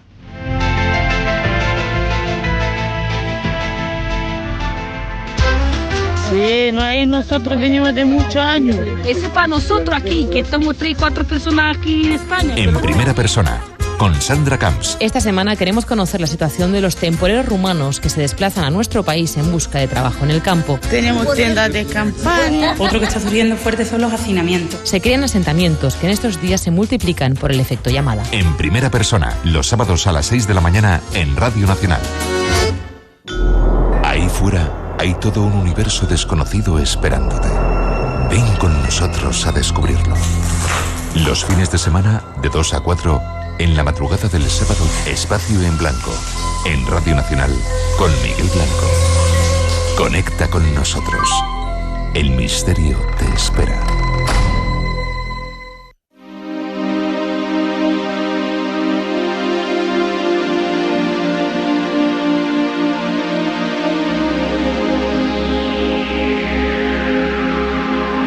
Se acerca el momento. Cada vez que nos vamos acercando al final de este casi recién estrenado mes de octubre, estamos más cerca de ese día de Todos los Santos, ese día en el que desde hace ya algunos años es tradición realizar un congreso y reunirnos para hablar en torno a vida después de la vida. Rafael Campillo es el responsable de todo ello. Buenas noches, Rafael. ¿Qué tal? Buenas noches, Ángel. Miguel. Qué raro se me hace a mí llamarte eso, Rafael, o sea que Rafa y tú llámame Miguel solo, ¿vale? Vale. ¿Cómo estás? Que ayer me pillaste hablando en el Cairo y no me enteraba mucho de las cosas. ¿Cómo va todo? Sí, bueno, pues como estás aquí metido también en el ajo de la organización del Congreso, te informo de todos los cambios y te llamaba para informarte, y ahora aprovecho para informar a todos los oyentes y a los participantes de este Congreso de los cambios que han habido, que, bueno, se han producido y hay que asumirlos, ¿no? Porque Emilio Garrillo, que iba a estar con nosotros en esta edición, por cuestiones personales no podrá estar, ha tenido que suspender todas sus conferencias. Sí. Desde aquí le mandamos un saludo, que se recupere, que esté con toda la fuerza del mundo y adelante, Emilio, te queremos. Estoy convencido que el año que viene estará con nosotros. Seguro. Y bueno, y nos hablará de muchísimas cosas, ojalá. Y bueno, pues en su lugar pues va a estar con nosotros en octubre, a finales de octubre, Antonio Piñero, que también es una persona que, bueno, que domina sobre todo los temas de la religión, y que en esta ocasión, en este congreso, nos va a hablar sobre el juicio final, que está tan de moda, ¿no?, en este 2012, que tanto se está hablando, ¿no?, con esos cambios que parece ser que van a producirse, o por lo menos que dicen que se van a producir. Antonio Piñero nos hablará de qué es lo que dice la religión sobre el juicio final, y nos hablará de ese Dios que nos han pintado a lo largo de la historia, tan justiciero y tan vengativo, ¿no?, que nos va a enjuiciar a todos y nos va a castigar. Una imagen totalmente distinta y bueno, por supuesto, una imagen humana, ¿no?, que le hemos dado a ese Dios. Vaya tema. Antonio Piñero, el juicio final, no me lo pierdo. No hay que perdérselo. Además, espera que ponemos mucha música. Sí. Espera.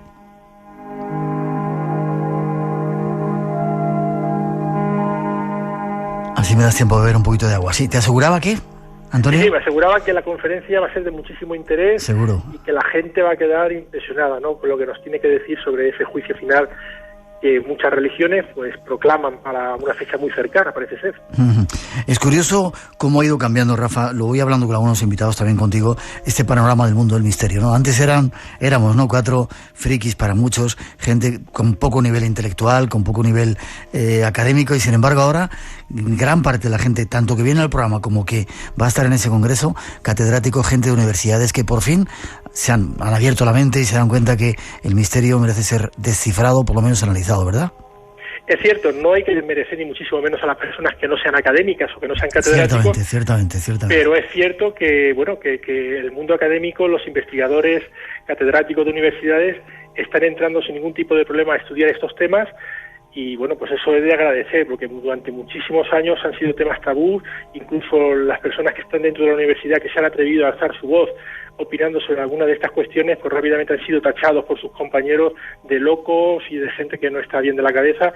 Y bueno, pues afortunadamente, como tú bien dices, en esta ocasión, concretamente en este congreso, vamos a juntar catedráticos, no solamente de universidades españolas, sino de universidades de Venezuela, de Estados Unidos, o sea que increíble. Una ocasión que no debéis perderos. Fechas, vamos a dar fechas y vamos a dar lugar, si te parece. Sí, bueno, pues el congreso será a finales de mes, el día 27 y 28 de octubre, en el Palacio de Congresos de Albacete, como viene siendo habitual en los últimos años. Y bueno, pues la forma de informarse de este congreso y de coger todos los pasos que hay que seguir para inscribirse es acceder a la página web del congreso, que es www.vidadespuesdelavida.es, y bueno, pues ahí aparece toda la información del congreso de este año.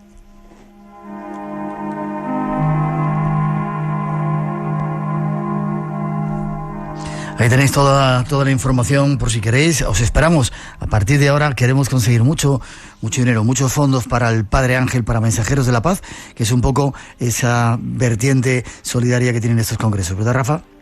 Sí, el objetivo principal es ese. Hombre, por supuesto que la gente quede satisfecha del contenido del congreso, de las conferencias, pero para mí el motor que me mueve a organizar este congreso es obtener ayudas para los niños más necesitados, que en esta ocasión irán destinados a la ONG Mensajeros de la Paz del Padre Ángel, y que además coincide también con la puesta en marcha de la Operación Kilo, donde esperamos recoger más de 1 tonelada de alimentos que van a ser repartidas entre las familias pobres de Albacete. Ahí está la idea. Vida después de la vida, 27 y 28 en Albacete. Necesitamos vuestra colaboración, porque lo vais a pasar súper bien. Somos más de 500, queremos llegar a muchos más. www.vidadespuesdelavida.es, 27 y 28, todavía podéis apuntaros, todavía podéis pasar con nosotros ese fin de semana y aprender un montón de cosas. Gracias, Rafa. Seguimos en contacto y a llenarlo, ¿vale? Seguimos en contacto. Muchísimas gracias a vosotros. Fuerte abrazo. Hasta pronto. Un fuerte abrazo. Buenas noches.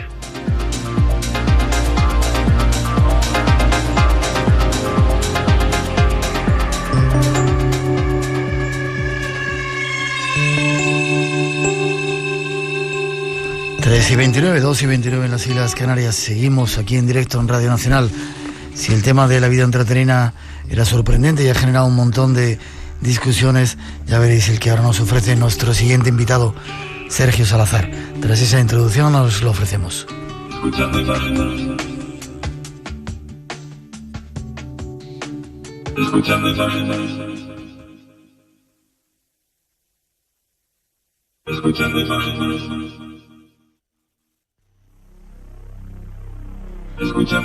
A menudo recibimos comunicaciones en el programa que nos llaman la atención. La que deseamos presentaros a continuación es una de ellas. Uno de nuestros seguidores ha desarrollado, después de muchos estudios, un sistema que permite descubrir formas extrañas en la Luna. Además de ello, nos desvela extrañas figuras y formas que no deberían estar donde están. ¿Será cierto que los astronautas vieron en la Luna y en sus viajes espaciales mucho más de lo que nos han contado? Escuchemos a nuestro siguiente invitado para descubrir sus investigaciones y la enigmática verdad que pueden esconder.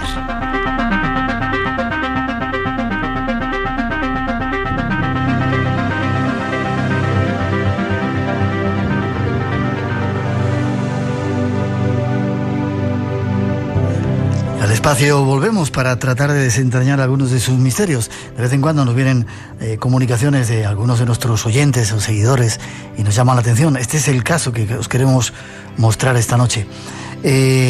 Bueno, le presento, Sergio Salazar. Buenas noches, Sergio. Hola, buenas noches, Miguel. ¿Cómo estás? Muy bien, gracias. Un placer que estés con nosotros. Gracias, igualmente. ¿Informático, programador? ¿Te dedicas a esas cosas de los ordenadores? Sí, a hacer soluciones de lo imposible. Sí, eso me contabas cuando hablábamos, ¿no? Preparando esto. Todas las cosas que los demás programadores no pueden hacer, te las dan a ti y tú las resuelves. Sí, efectivamente, todo aquello que los informáticos no arriesgan, pues lo tengo que arriesgar yo. ¿Y lo consigues? Sí, por eso cuentan conmigo bastante. Vale, yo tengo el ordenador un poco estropeado, podrías venir a casa a echarle una... Es mi especialidad. Sí, ver los ordenadores, no, ver los equipos. Sí, o sea, de todo. Ah, vale, pues luego quedamos porque tengo el ordenador un poco hecho un trasto, a ver si me lo arreglas. Estupendo. Pero el hecho de que estés aquí es porque has creado, has visto, has determinado, no sé, o has descubierto un sistema para visualizar estructuras lunares en fotografías de la NASA y en el Moon Gallery. Sí, en lo que es el Google Earth, la parte de la Luna, sí. Todo lo que son las panorámicas, es decir, una panorámica se crea a partir de unas fotografías simples. Uh-huh. Entonces, lo que sucede es que lo que se revela no está dentro de la visión humana. La visión humana lo que ve es, o sea, el ojo humano lo que puede apreciar son solamente una gama de colores, pero a nosotros nos va a dar igual exactamente que sea un negro muy negro o un negro con cierta cosa de azul. Sí. Entonces, esa cierta cosa de azul o ese cierto matiz de azul que el ojo humano no puede apreciar es donde se revela toda la información que vamos a comentar. Así, o sea que así de sencillo. Así de sencillo, y es más, hay muchas fotografías en las cuales yo realmente me asombro al observar que yo lo veo y digo, pero si esto estaba ahí, ¿cómo es posible que los millones y millones de personas que las ven diariamente no la hayan visto? Ya. ¿Cómo descubriste tú esto? Es decir, viendo, a mí me han dado multitud de fotografías. Dices que hay fotografías de la NASA de los Apolos 11, 12, 14, 15, 16 y 17 en el Google Earth y en el Moon Gallery. ¿Cómo descubriste tú? ¿Cómo te diste cuenta que en esas fotografías que nos ha mandado la NASA, que los Apolo, había algo más que lo que ahí enseñaba la foto?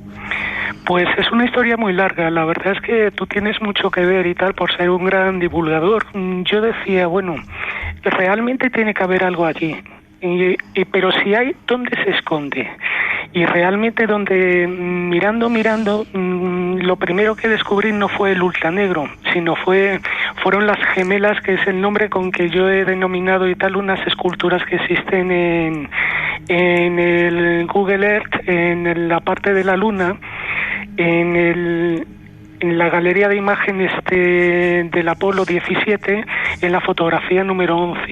Sí. Que ahí, nada más visualizar esa fotografía, si el oyente observa y agranda un poquito, en el centro existe una calavera o un cráneo, o yo creo que son más bien esculturas con unos ojos redondeados perfectamente diseñados. Es muy difícil que eso haya podido ser pues dos meteoritos que hayan impactado en una roca determinada, creando perfectamente esas dos cuencas tan perfectas que pueden existir. Ya, lo que estás diciendo, Sergio, es o de que estás loca absolutamente o de que acabas de hacer un descubrimiento increíble. Déjame que pongamos un poquito de música. Sí.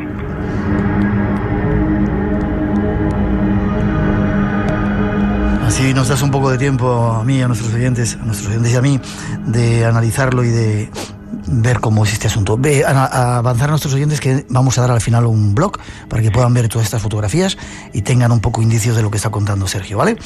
Sí. Es decir, que dices que, bueno, lo vamos a ver después, pero en esas fotografías hay una calavera y un cráneo de origen natural, no artificial, es decir, origen pseudohumano, extraterrestre, vete a saber tú de qué. Yo es lo que yo he observado. No solamente eso, si esto te parece un descubrimiento increíble. ¿O de estar loco? Déjame también apunte la otra opción. No lo creo que lo estés. Sí, sí, tenemos que ver esas fotos para tratar de entender un poco esto. ¿Qué otras cosas así genéricamente y si puedes sintéticamente has descubierto en esas fotografías, esa inmensa cantidad de fotografías? Decías calaveras, cráneos con ojos, esculturas, ¿qué más? Sí, ¿Quizá alguna construcción? Sí, he descubierto algo que lo que yo he llegado a determinar después de mucho investigar y darle vueltas, que puede ser hay una gran posibilidad de que sean unas, lo que yo he denominado ciudades nómadas. Es un concepto casi que roza con la ciencia ficción, pero que el propio oyente, pues, si se le ocurre que puede ser otra cosa, yo estoy abierto a cualquier posibilidad. Sí. Se trata simplemente de una especie como de ciudad que se alimentaría se movería, sería como una recolectora de piedras y recolecta lo que es el helio 3 que estarían en esas piedras. ¿Helio 3? Helio 3. Sí. O sea, el helio, sí. El helio 3 se especulaba aquí en la Tierra que podría ser en la Tierra, aquí en este planeta y tal, los humanos, que podría ser un sustituto del petróleo, y es la principal causa por la que el hombre haya visitado o se haya empeñado tanto en la Luna como en otros planetas. Ya, está lleno de helio 3, la Luna. Sí, se especula que debe de haber unas 1000 toneladas de helio 3 en la Luna. ¿Eso es mucho o es poco? No entiendo. Pues eso es bastante, teniendo en cuenta que si mis fuentes no me han fallado y tal, digamos que 1000 kilos de helio, o sea, 1 tonelada, sería suficiente como para abastecer al mundo durante un año. Entonces es un poco bastante, sí. Dime qué más cosas has descubierto, porque lo que estás contando es de ciencia ficción. Sí, bueno, es ciencia ficción, pero realmente no le encuentro otra explicación. Otras cosas que he encontrado han sido lo que he denominado trípodes. ¿Trípodes? Sí, exacto.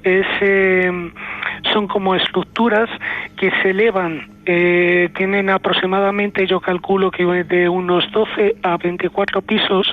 Es enorme esa estructura, y yo no sé muy bien si su función es la de elevarse de la superficie para dejar salir algo, o simplemente es un vehículo que sirve para transportar cosas. Ya. Bueno, es para poner los pelos de punta. ¿Significa que en la Luna hay algo más? Sí. Quizá una base, quizá, no sé, otros habitantes. Yo no sé exactamente qué es lo que puede haber en la Luna, pero yo creo que incluso hasta la NASA se aventuró una vez a comentar, aunque luego lo descatalogó, a comentar que efectivamente se habían encontrado vestigios de civilizaciones de mucho más de mucha mayor antigüedad que la Tierra. Sí. Lo que pasa que hace millones de años había desaparecido. Yo creo que por en medio de las filocaciones, o sea, al ver las filocaciones que pertenecen al Apolo 17, al menos al haber sido hechas las fotografías, yo considero eso como un acto de, digamos, de actividad. Entonces pudiera ser que siguiera habiendo vida. Ya. Déjame que no sé, claro, tú lo has descubierto por algo que llamas el ultranegro, es decir, hay una parte del espectro visual que el ojo humano no ve, ¿no? Es decir, no podemos ver muy negro y menos negro, ¿no? Exacto. Y tú dices que ahí se esconden esas formas. Ahí se esconden esas formas. Ya, y espérate, ¿cómo lo has descubierto tú? ¿Qué has aplicado? ¿Qué sistema para darte cuenta de quitando ese negro había algo detrás de ese vacío? Miguel, me vas a volver a perdonar y todo eso, y algunos lo llamarán peloteo, pero yo lo llamo sinceridad. He esperado durante muchísimo tiempo para poderlo desvelar, y para mí es un honor desvelarlo en tu programa. Era mi sueño. Se te ha cumplido el sueño, y yo te agradezco que podamos hacerlo de realidad. Entonces, mira, lo único que hay que hacer, yo en su momento pensé la manera de poder desvelarlo, porque estas cosas, sabes muy bien que son muy fáciles de desprestigiar. Sí. Entonces, yo pensé que la única manera de poder visualizar eso es que el oyente se pudiera descargar de la página oficial de la NASA, que las puede encontrar por Apolo, el número de la misión, Image Gallery. Sí. Dentro de esa galería, que es la oficial de la NASA, donde cuelga todas las fotografías oficiales que él cataloga como suyas, se la puede copiársela o descargársela y abrirla, o bien con un Photoshop. Yo recomiendo el 7.0 porque estaría descatalogado, o bien un simple Access, sí. Un simple Excel o Word o PowerPoint, cualquiera de ellas. Una vez y la incorpora, vamos a poner un Excel, lo incorpora, abre la imagen de ese archivo, incorpora la imagen y se va a las propiedades de la imagen. Dentro de las propiedades de la imagen, lo que va a poder hacer es aumentarle tanto el brillo como el contraste. Sí. Estas cosas yo recomiendo, según la fotografía, el flash, etcétera, suele ser hay que acercarse más o menos. Yo suelo recomendar entre unos 70 de brillo y unos 80 de contraste. Con eso se podría ver, no con mucha calidad en Excel, pero se podría ver exactamente que efectivamente se están escondiendo cosas ahí. Es más, incluso existen algo que yo llamo las marcas. Las marcas significa que una persona no tiene por qué hacer nada para poder ver esto. El ultranegro es curioso porque unas veces tiene un valor elevado y otras veces tiene un valor muy bajo. Significa el valor elevado es el más cercano a nuestra visión, con lo cual si nosotros nos acercamos mucho podemos ver los contornos curiosamente, y nos vamos a dar cuenta y nos vamos a formular la misma pregunta que me formulé yo, que era ¿cómo puede ser que nadie más lo haya visto antes? Posiblemente porque no escuchaban Espacio en Blanco, ¿sabes, Miguel? Posiblemente. Pero bueno, vamos a ver.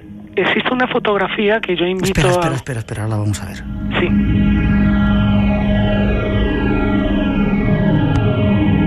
Sergio, a ver esa fotografía casi para terminar, porque no nos queda mucho tiempo. ¿Qué fotografía nos invitas a ver? Sí, mira, es la A11.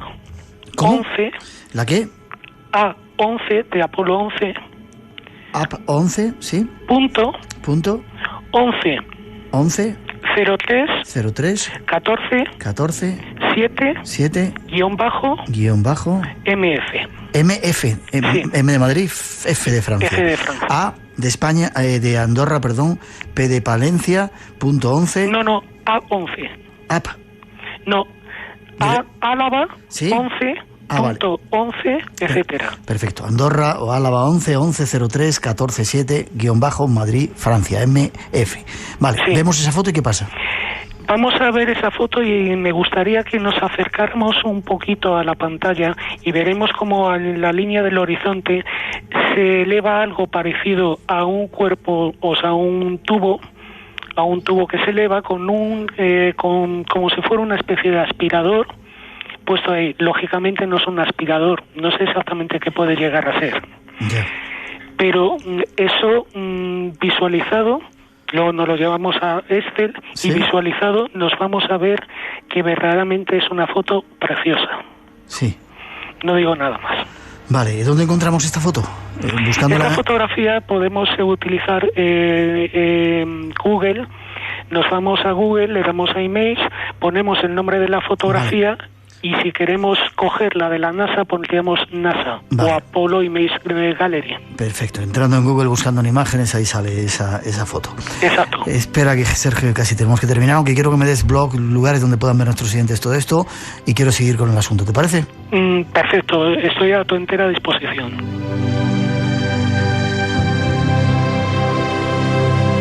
Si queréis seguir este enigmático tema y ayudar a Sergio Salazar, nuestro invitado, un informático que se dedica a resolver problemas de alto nivel, no os digo nada más, porque no puedo deciros nada más, es decir, no es una persona que haya inventado todo esto, sino fruto de mucho tiempo de trabajo, ¿verdad, Sergio? Sí. ¿Cuál es el blog? W N de Navarra, otro W, A de Álava, 2012.blogspot.com.es, ¿no? Perfecto. Vamos a echarle un vistacito. Ahí están las fotos y ahí está todo el desarrollo, ¿no? Está todo el desarrollo, está todas las fotos. No estás loco, ¿verdad, Sergio? No soy informático nada más. Bueno, estáis bastante locos los informáticos, ¿eh? Sí, bueno, por pero estar esto... metidos ahí todo el tiempo. No es un insulto, ¿eh? No, por Dios, es un halago viniendo de ti. Gracias, Sergio, por la confianza de habernos contado esta historia. Vamos a lanzarlo. Nuestros oyentes van a ayudarte a echar un vistacito y ver qué hay ahí en todas esas fotos, y seguiremos. Voy a recibir esa información tuya, quiero verte cara a cara, que me pases esas fotos y verlas, y vamos a seguir el asunto, ¿vale? De acuerdo, estupendo. Ojalá hacer realidad los sueños fuera tan sencillo como esto, Sergio. Un abrazo fuerte. Igualmente, un abrazo para todos los oyentes, para todo el equipo de Espacio en Blanco y especialmente para ti. Un abrazo para tu gente también, Sergio, y para ti. Hasta pronto. Gracias, hasta luego.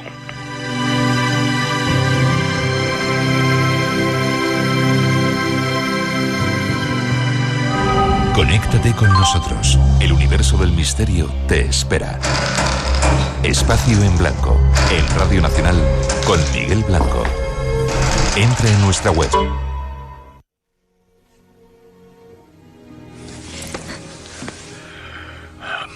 No se vaya. Mi niña. No estoy preparada. No quiero que se vaya.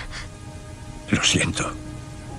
Ya sé que es natural sentirse triste, pero no por la palabra muere, sino por la vida que hemos visto antes de esa palabra. No te pido que te alegres de que me tenga que ir. Solo te pido que pases página, que continúes leyendo y des paso a la siguiente historia.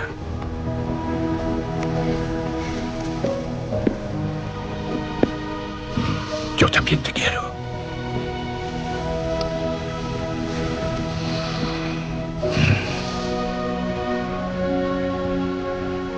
Tu vida es una oportunidad. Aprovéchala.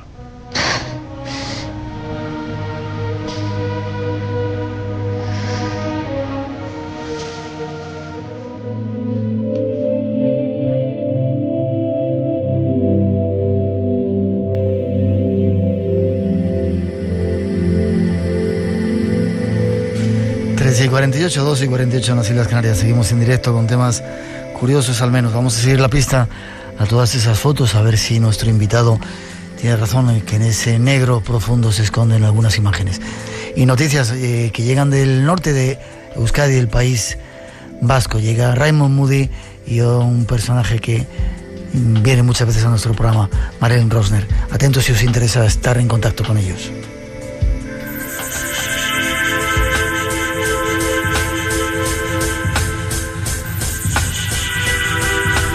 Vamos con más informaciones de actividades sobre personajes que llegan a nuestro país, en esta ocasión hacia el norte, hacia Euskadi. Una persona que siempre que nos ve nos llama guapa, guapa, guapa. Miquel Lizarralde nos va a contar algo sobre ella. Buenas noches, Miquel. Hola, buenas noches, Miguel. ¿Qué tal? Arracha el león, agacha el león, ¿cómo es? ¿Cómo se dice? Arracha el león o Gabón. Gabón. ¿Gabón es buenas noches también? Sí, vale, Arracha el león es buenas tardes. Vale, Gabón, entonces Gabón hay que decir. Gabón, Miquel, ¿cómo te has metido en estos asuntos? Pues mira, yo la verdad que toda la vida he estado pues viendo espíritus, sintiendo sensaciones y leía el tarot, esas cosas. Tuve la suerte de que Marilyn Rosner me secuestrara en el año 2003 para ir con ella a Canadá. Ajá. Para 6 meses y acabé estando allí más de 2 años.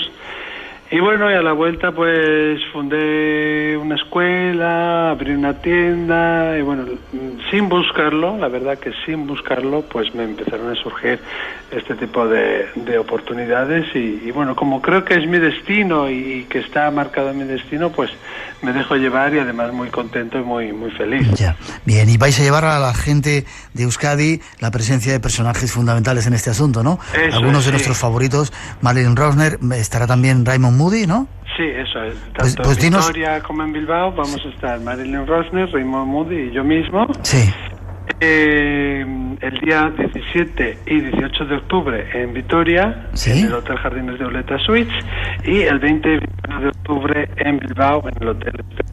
Espera, que se te entrecorta un poco la conversación. 20, 17 y 18 de octubre en Vitoria, ¿has dicho? El 21 de octubre en Bilbao, en el Campo Volantín de Hotel Esperia, Bilbao. Campo Volantín, vale. Entonces, bueno, pues la verdad que es una gran oportunidad porque Raymond Moody no ha estado nunca ni en Bilbao ni en Vitoria. Sí. Nos va a hablar de su nuevo libro y nos va a hablar también de varios de los casos que él ha investigado como psiquiatra que es sobre vida después de la vida.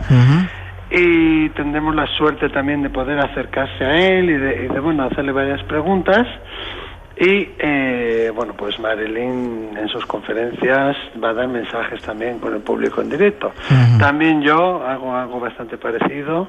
Estaré hablando sobre la existencia del alma eterna y una mente comunicativa, con mensajes también en el público. Y la gran sorpresa, la gran novedad de Bilbao es que vamos a estar como 1:30, 2 horas, Marilyn y yo, haciendo solamente mensajes del más allá entre el público. Canalizaciones para dar mensajes a las personas. Sí. Primero ella, luego yo, luego ella, luego yo.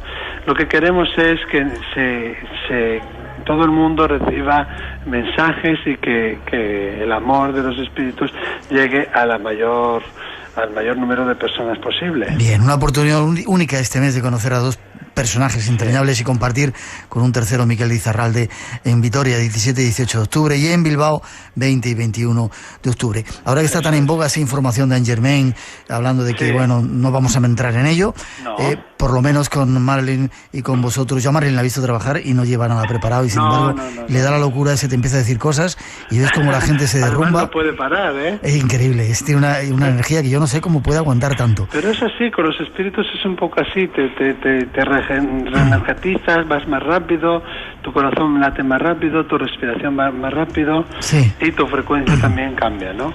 Pues una oportunidad en el país, en Euskadi, de conocer a todos esos personajes. Déjame que ponga un poquito de música, Miquel, y damos una página web o un teléfono de contacto, ¿te parece? Bien, de acuerdo. Espera un poquito. El mundo de los espíritus y de más allá de la vida llega al país, a Euskadi, con Raymond Moody y Marilyn Rosner, además de Miquel Lizarralde. ¿Forma de contacto para tener más información? Sí, mira, pues pueden entrar en isarpe.org. Perdona, ¿vuelve a repetirlo? Isarpe.org, pero yo creo que es más fácil el teléfono móvil, que es el 687-736-749. Vuelve a repetir, 687... 736-749. Perfecto. Ahí está la forma de contacto y de comunicación para esos días 17 y 18 y 20 y 21, 17 y 18 de octubre en Vitoria, 20 y 21 en Bilbao. Miquel, muchas gracias. A vosotros, Miguel, y a todos los oyentes. Da un beso grande a Marilyn, un abrazo fuerte. Sí, de tu parte. A Raymond Moody, para ti un abrazo fuerte y adelante. Muchas gracias. Que siga todo esto adelante. Hasta luego. Fuerte abrazo. Agur.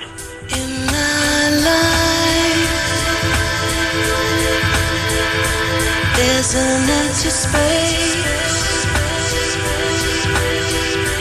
in my heart. I cannot replay. Ahí estaba la información de esa próxima visita de Raymond Moody y esa mujer que se dedica a hablar con los espíritus. Buenas noches, Olga. Buenas noches. Marilyn Rosner. Olga es la que se encarga de atender vuestras llamadas. Olga, ¿qué tal los oyentes? Pues esta noche era como muy extremo, gente muy nerviosa y gente muy sentida. Sí, nerviosa, ¿qué significa? ¿Se metían contigo? Se metían con nosotros de vez en cuando, nos daban leña, ¿no? De vez en cuando llaman para dar opiniones muy radicales y a veces llaman para dar opiniones muy sentimentales, muy emocionales. Qué bien.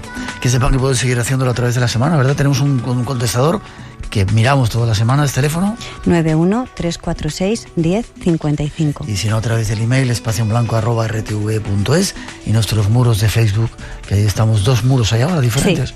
Sí. Seguidores del Espacio en Blanco Y Espacio en Blanco. ahí nos buscáis en el Face y allí estamos. Gracias, a seguir ya cogiendo llamadas de teléfono y atendiendo a los oyentes. Gracias a ti, Miguel. Gracias.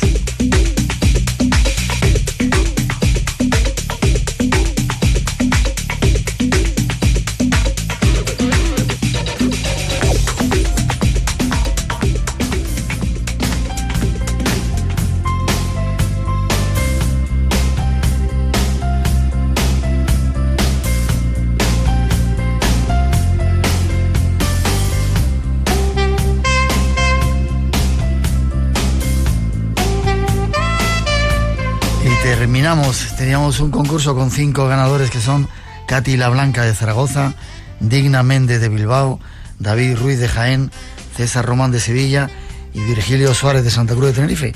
Que se pongan en contacto con nosotros, nos manden su dirección y enviaremos ese regalo. Un placer, enhorabuena, seguir llamando, habrá más premios y sobre todo el agradecimiento a todos por llamar y por estar ahí.